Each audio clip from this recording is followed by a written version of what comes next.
হে everyone, কেমন আছো তোমরা সবাই? আশা করছি ভালো আছো।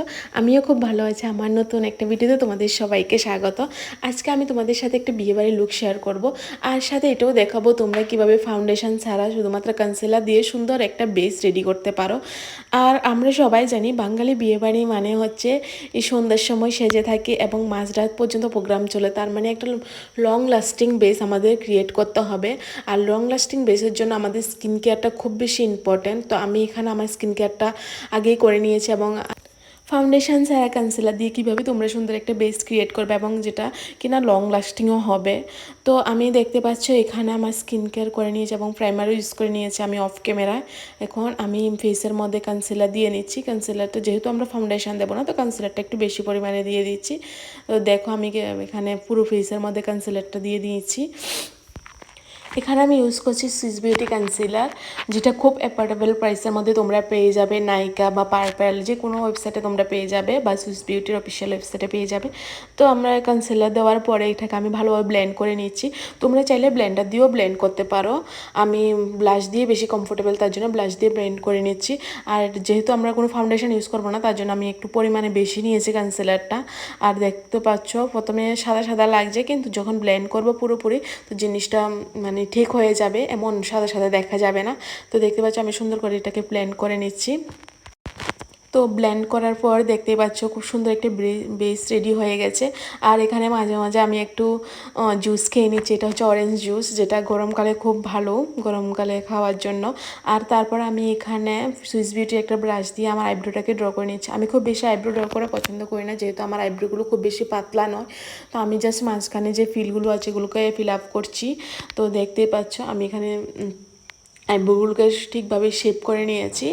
এরপরে আমি ইউজ করছি হচ্ছে লুজ পাউডার, যেটা আমাদের যে ফেসের মেকআপটা আছে এটাকে সেট করার জন্য লুজ পাউডার ইউজ করছি। আর এখানে আমি অ্যানোয়েভের লুজ পাউডার ইউজ করছি। আর দেখো আমি লুজ পাউডারটা একটু বেশি করে নিয়েছি, কারণ আমি আই মেকআপও করবো, তার জন্য লুজ পাউডারটা একটু বেশি করে নিয়েছি।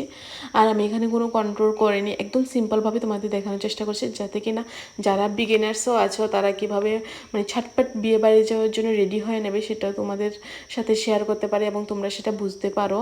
আর দেখো আমি পাউডারটা এখন ঝেড়ে নিচ্ছি ভালোভাবে, যাতে কিনা বেসটা ভালোভাবে সেট হয়ে যায়। তো আমি এখানে ভালোভাবে আমার চোখের নিচে থেকে ভালোভাবে পাউডারগুলোকে ছেড়ে নিচ্ছি। আর আমি তোমাদের বলে রাখি, আমি এখানে কোনো কম্প্যাক্ট ইউজ করবো না, মানে লুজ পাউডার দিয়ে আমি আমার বেসটাকে সেট করে নিয়েছি। আর তোমরা যারা গরমকালে মেকআপ করার পর খুব বেশি ঘেমে যাও, তাদের জন্য আমি একটা সেপারেট ভিডিও বানিয়েছি আমার ফেসের মধ্যে সোয়েট প্রুফ মেকআপ কীভাবে করবে। আর তাও আমি এই ভিডিওর মধ্যে বলে দিচ্ছি। তো তোমরা অবশ্যই আইস কিউবটা তোমাদের ফেসের মধ্যে মেকআপ করার আগে ভালোভাবে রোল করে নেবে। তার ফলে কী হবে, যে সোয়েটটা আসবে যেটা কম আসবে এবং তোমাদের একটা সোয়েট প্রুফ মেকআপও করতে হবে। অবশ্যই যে প্রোডাক্টগুলো ইউজ করবে এগুলো অবশ্যই ভালো।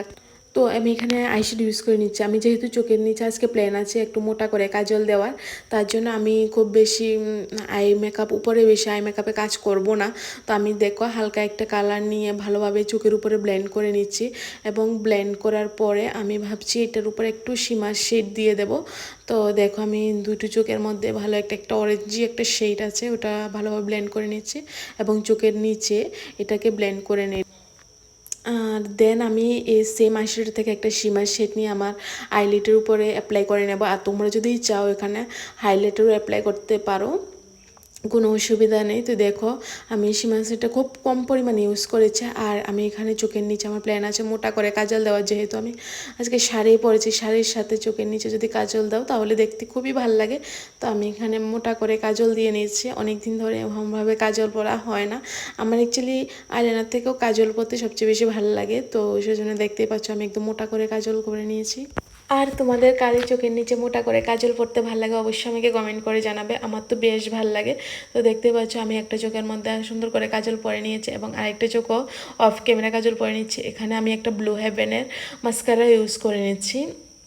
আমি ফলস লেশ লাগাতে খুব একটা পছন্দ করি না, তার জন্য আমি এখানে মাস্কারা ইউজ করে নিলাম এবং ফেসের মধ্যে হাইলাইটারও দিয়ে নিয়েছি এবং যে এক্সট্রা যে পাউডারগুলো বা ডাস্টগুলো পড়েছে এগুলোকে ভালোভাবে পাউডার ব্রাশের সাহায্যে ঝেড়ে নিলাম। তারপর এখানে মাঝপথে আমি আবার জুস খেয়ে নিচ্ছি। তারপরে দেখতে পাচ্ছ আমার যে বেসটা আছে এটা একদমই বোঝা যাচ্ছে না যে আমি কি ফাউন্ডেশন ইউজ করেছি না করিনি। তারপর আমি যেটা সবসময় করি, আমার লিপস্টিকের একটা ডার্ক শেড নিয়ে আমি লিপ লাইনার হিসাবে অ্যাপ্লাই করে দিই। আমি এমনিতে খুব একটা লিপ লাইনার পরি না, তবু আমি যখন কোনো একটা বিয়ে বাড়িতে বা কোনো অনুষ্ঠানে যাই তখন আমি একটা ডার্ক শেড নিয়ে লিপ লাইনার হিসাবে অ্যাপ্লাই করে নিই। আর দেখতে পাচ্ছ এটা মেবলিনের একটা লিপস্টিক, তোমরা যদি চাও আমি শেড নাম্বারটা দিয়ে দেবো। আর আমি ভালোভাবে আউটার লাইনটা ভালোভাবে ক্রিয়েট করে নিচ্ছি। আর এখন আমার আউটার লাইন ক্রিয়েট করা হয়ে গেছে। এখন মাঝখানে একটা খুব নিউড শেডের একটা লিপস্টিক দিয়ে নিয়েছি। তারপর আমি ডিসাইড করলাম কোন কানেরগুলো আমি পরবো। এখানে যে ইয়ারিংসগুলো দেখতে পাচ্ছি এগুলো ফ্লিপকার্ট থেকে পারচেস করেছি। আর ফাইনালি আমার লুকটা কমপ্লিট হয়ে গেছে। কেমন লাগলো সবাই জানাবে। তো টাটা সবাইকে, দেখা হবে নেক্সট ভিডিওতে। ততক্ষণ ভালো থাকবে সবাই।